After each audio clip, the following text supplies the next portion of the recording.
Well, I'm dog sitting today, so I've had to bring my dog along for this video. I've recently had a number of trips to India, and whilst it's amazing to always have fantastic Indian food when you're on a trip like that, after about 3 days of enjoying amazing Indian food, you kind of end up at a KFC or a McDonald's.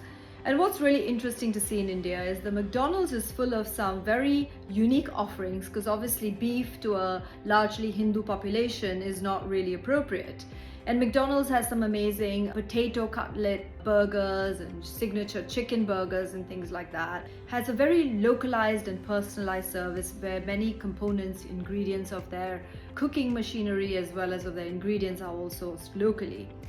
Now that's a great example of adapting to a certain ethnicity, to a certain custom in a particular country, if you want to be popular in that country and for your product to be popular in that country.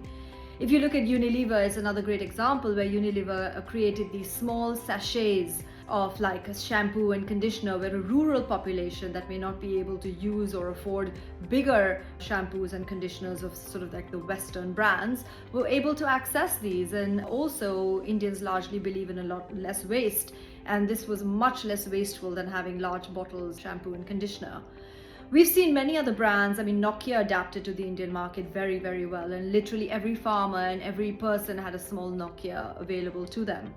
But my point here is that when a brand is willing to localize and adapt, it can do so much better. It can almost become iconic in a local scenario. We've also seen many other brands like Johnson & Johnson come up with specific products for a country like India.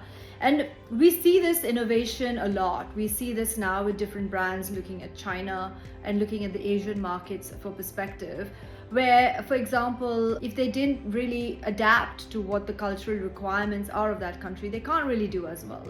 It's not just specific to Asia, honestly. If you look at the whole example of Euro Disney, because obviously I've spent many years being obsessed with Mickey Mouse and Minnie Mouse, Euro Disney was frankly a disaster, because they took a model that worked really well in North America and they tried to put it in a very sort of European destination with very specific tastes, and it doesn't work.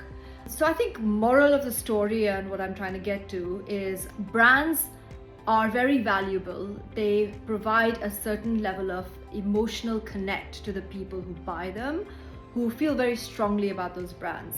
But if a brand can innovate and a brand can adapt and a brand can learn what the customs and what the religious afflictions of the population that they're serving is, they can be so much better and so much more popular. And popularity equates to purchasing, which equates to valuation.